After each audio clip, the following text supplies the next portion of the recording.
Salut chers managers, bienvenue dans le tuto de JS Method. La leçon du jour, nous allons voir comment calculer le résultat de l'activité ordinaire à l'aide du compte de résultat. On le fera sur Excel et nous vous demandons de suivre comment s'y prendre pour le faire. Pour cela, nous avons ici un classeur nommé compte de résultat. Dans ce classeur, nous avons notre balance ici qui se présente comme suit. Les comptes, les libellés, les mouvements de débit, mouvement de crédit, le solde du débit, solde crédit et l'année en question. Alors nous avons déjà mis sous forme ici un petit résumé pour pouvoir calculer le résultat des activités ordinaires. Nous avons ici un menu déroulant des années. Donc nous allons déterminer pour chaque année le résultat des activités ordinaires. Alors, comment s'y prendre? Nous allons tout de suite de notre balance. Nous savons ici que la balance nous donne les comptes de façon déclassifiée.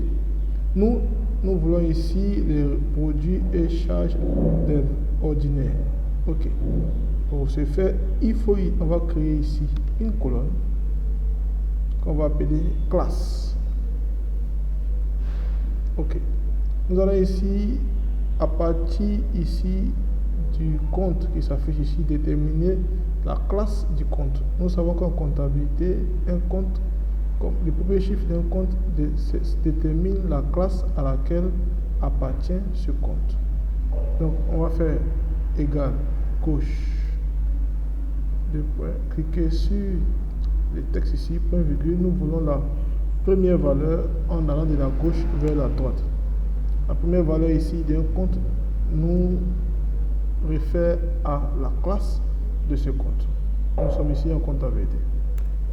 Ok, nous voyons ici que les différentes classes sont déjà mentionnées. Alors, nous pouvons ici pour déterminer à l'aide de la fonction somme-ci les différents produits ordinaires et charges ordinaires. Ordinaire c'est SER, ok, très bien. Nous allons faire appel à la fonction somme-ci égale somme. Voilà, somme-ci, ok.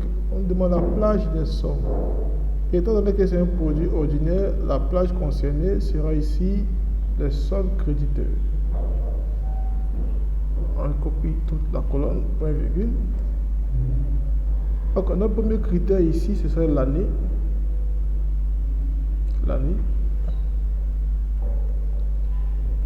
L'année ici doit être égale ici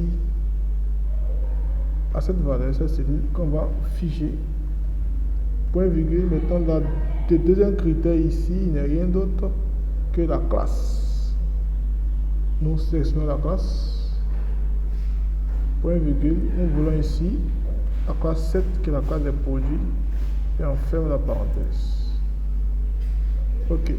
Nous voyons ici que le résultat est là. 15 millions. On va essayer de mettre ça sous forme ici.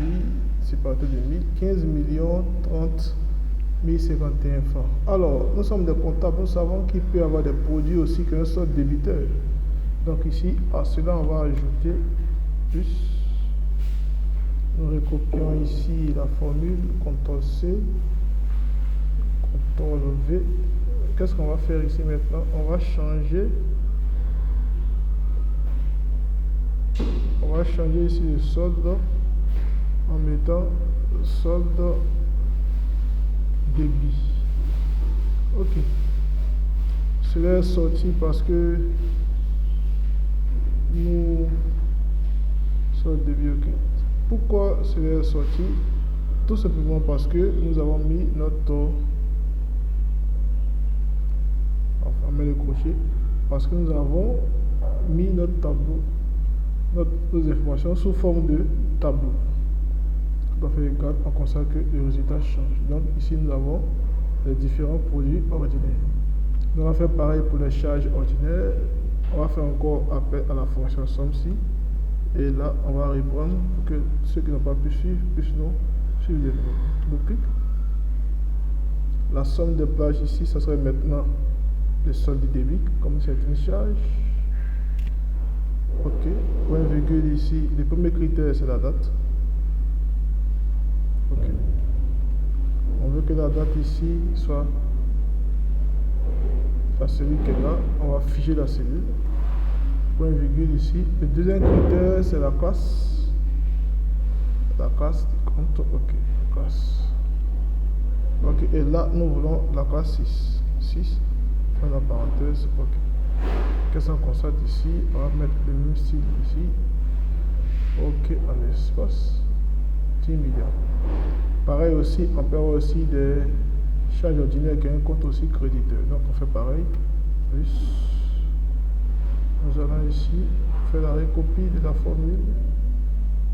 Ok. CTRL C. CTRL V pour coller ici. Et là, qu'est-ce qu'on va faire? On va modifier le solde ici, comme on a fait pour la première fois. Ok, là on met solde créditeur.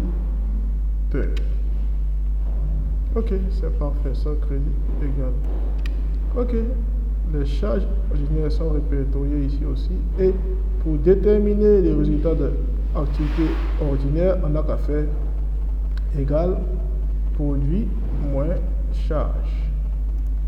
Très bien.